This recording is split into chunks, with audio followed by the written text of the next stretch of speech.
This is the last topic, that is the pterygopalatine fossa. Pterygopalatine fossa, it's the space between the pterygoid plates and the palatine bones in front. So, this is pterygopalatine fossa. There are two words that are usually coming together. That is pterygomaxillary fissure, and there is pterygopalatine fossa. If we consider this fossa as a 3D space, if we consider this fossa as a 3D space like this 3D space itself, this is pterygopalatine fossa. The If you look at this cube, if you look at this structure, the interior surface that is facing yourself, this 2D plane, this thing, only this surface, not the rest of it. This plane, this curtain, this is called, you may have guessed it, pterygomaxillary fissure. So what we can say that you actually, when entering the pterygopalatine fossa, you pass through the pterygomaxillary fissure to gain access to the inside of the cube. So this is this fissure. This is the pterygomaxillary fissure.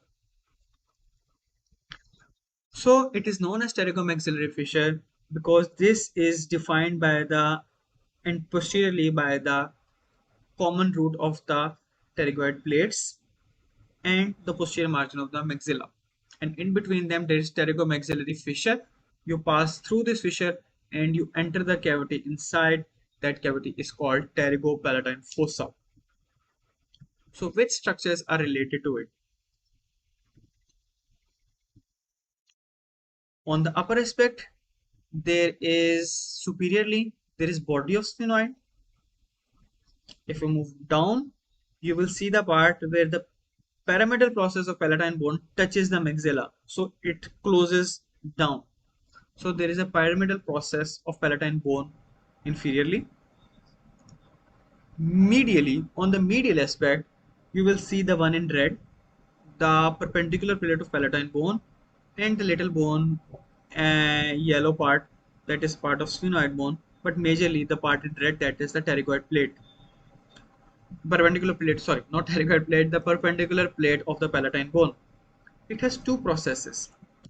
This one going towards the orbit, this one going through the sphenoid bone. So it is orbital process and the sphenoidal process.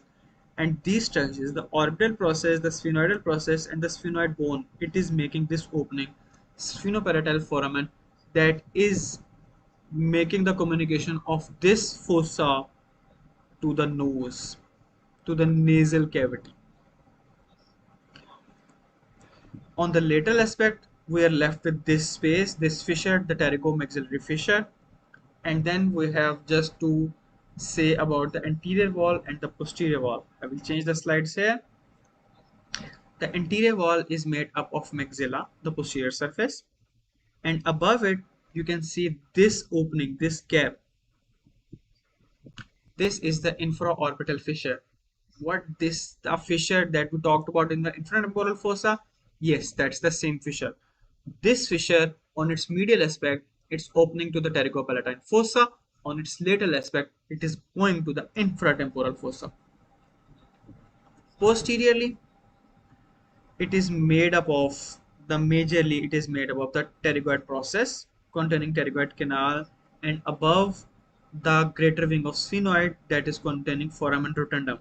It is shown here, foramen rotundum shown here, and the palatovaginal canal, it is shown, pterygoid canal and palatovaginal canal, they are shown here in the root. These are the foramina that are forming at the posterior aspect.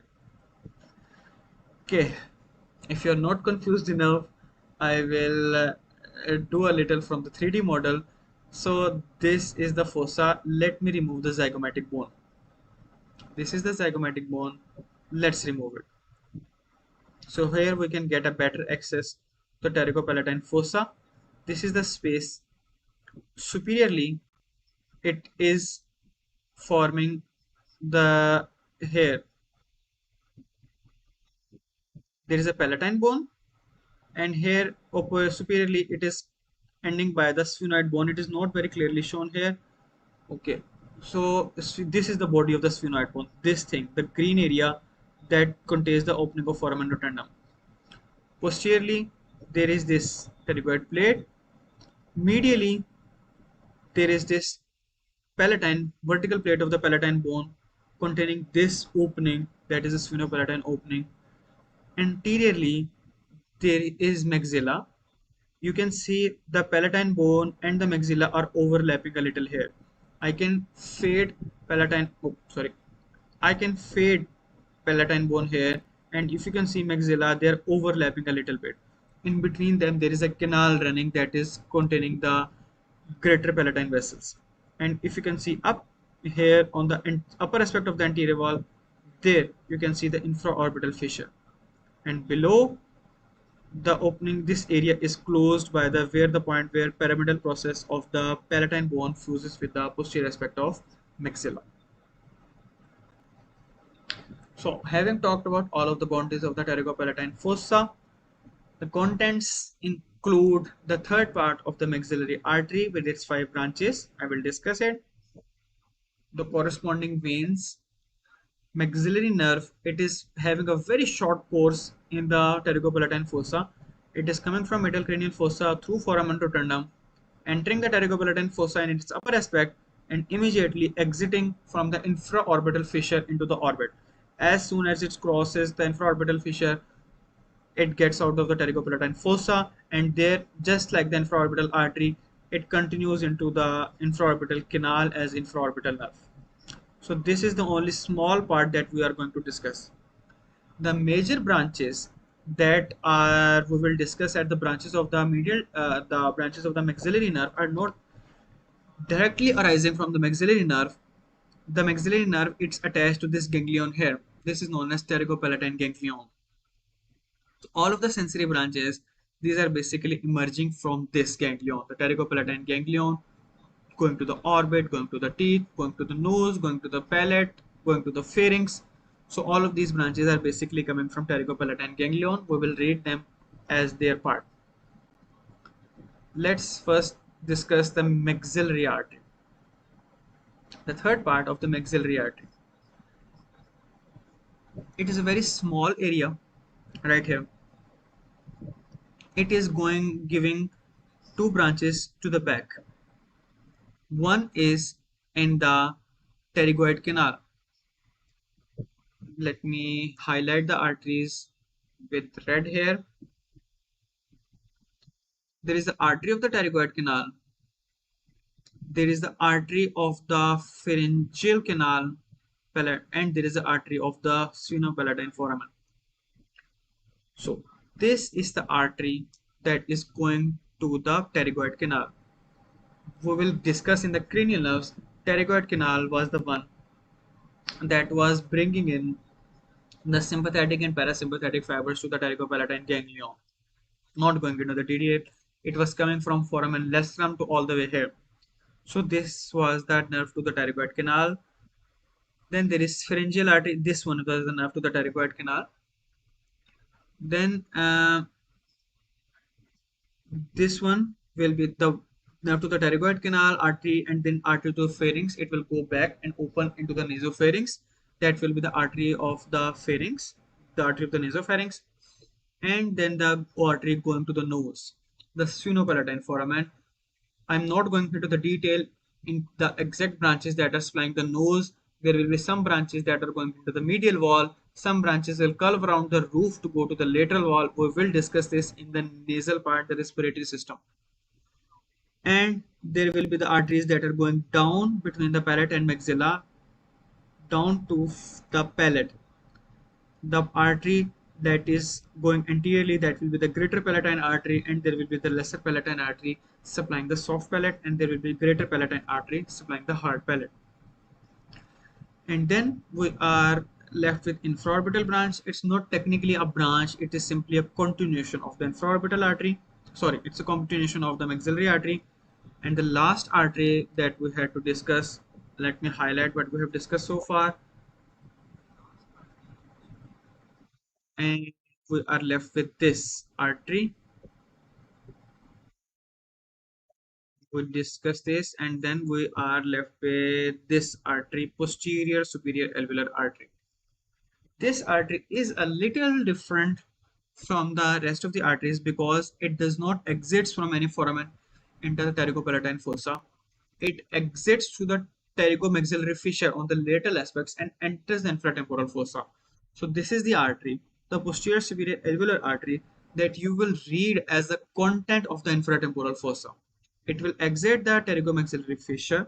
It come to the posterolateral aspect of the maxilla, and it will make openings into the bone and go on to supply the posterior upper teeth, that are the molar teeth. So that is about the maxillary artery. And then the maxillary nerve. Let's do it from the schematic diagram. The maxillary nerve itself, it is very having a very short course in the pterygopalatine fissure, pterygopalatine fossa. It is entering the pterygopalatine fossa through foramen rotunda, passing through the upper aspect and exiting out. Technically speaking, it gives four branches here. The two, these ones, these are the sensory roots that are going to supply the pterygopalatine ganglion. We will discuss the ganglia and the cranial nerves also, but keep in mind, every ganglion we will read in the head and neck will have a sensory root, will have a sympathetic root, will have a parasympathetic root. So the connection of the maxillary nerve, it's the sensory root of the pterygopalatine ganglion. Then it is a separate branch here. This is the zygomatic nerve.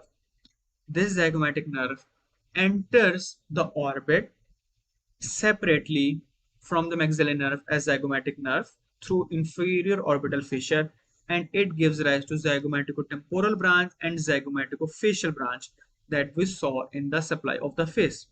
We will follow them further in the orbital cavity, and we will summarize them again in the cranial nerves also. And another one of the direct branch is this posterior superior alveolar nerve. It has the similar story with the artery of the corresponding name, that it exits the pterygomaxillary fissure, comes out to the posterolateral aspect of the maxilla, and it continues to supply the upper teeth. And then there is infraorbital nerve, that is basically the continuation into the orbit. The rest of the branches that we hear of the maxillary nerve are coming from the pterygopalatine ganglion. They are carrying the sensory fibers from the maxillary nerve, but they are not necessarily arising independently from the from the maxillary nerve itself. They are arising from the pterygopalatine ganglion. The pterygopalatine ganglion contains a sensory connection from maxillary nerve, and it has a common sympathetic and parasympathetic root. That root is called the nerve of pterygoid canal. The nerve of the pterygoid canal, and we will discuss what is behind it again in the cranial nerves. It is from the facial nerve, from the geniculate ganglion of the facial nerve, there is coming the greater petrosal nerve. Through the internal carotid artery, sympathetic plexus, coming the deep petrosal nerve. They are joining to form the nerve of pterygoid canal. In the foramen lacerum, it enters this canal and it exits to form the pterygopalatine ganglion. And here they are exiting through the same foramina from which the arteries were exiting. So there will be a nerve going into the palatovaginal canal to the pharynx. There will be a nerve going to the nasal branches to the sphenopalatine ganglion. There are multiple nerves going to the nasal branches, but let's leave them at nasal branches because the nerves that are going into the lateral wall are different from the nerves that are going into the medial wall. The nerves that are going into the inferior orbital fissure, that will be the orbital branches. The nerves that are going down to the palate, that are called palatine, greater palatine and lesser palatine. And this is the picture that you will see mostly, and you will see a picture like this in the models for OSPI. So here you can see the pterygopalatine ganglion with the two connections to the maxillary nerve. It's receiving the nerve of the pterygoid canal. It is giving the pharyngeal branches, palatine, greater and lesser palatine branches, the nasal branches, the orbital branches, and then the maxillary artery itself is shown to give the posterior superior alveolar nerve and the zygomatic nerve, further dividing into the temporal and facial branches and the infraorbital nerve. So that's it. That was it. That was so simple. And please forgive me. I have gone into a little detail, a little depth in this topic after I have completed my complete cycle in the head and neck with this detail. I will try to come back and form a rapid revision series also, but I'm leaving this now for anyone who is interested in getting a better detail. I will be breaking up all of these videos into small chapters, and you can access any topic that you have that you want to access. And I have labeled almost all of my pictures with the small tags at the bottom. The pictures are from the Last Anatomy, the Netter's Atlas, the Gray's Atlas, the Grant's Atlas. Some pictures are from Snell, and the 3D model that I have been using was Complete Anatomy by 3D4 Medical. Thank you so much for listening. Thank you for being with us. If you have any questions regarding the topic and any suggestions regarding my teaching method, any feedback, please do mention in the comment below. Inshallah, I will try my level best to get back to you and solve your queries. And please do give us suggestions for any more videos that we must make that can be more helpful to you. Thank you. Good night. Take care. Allah Hafiz.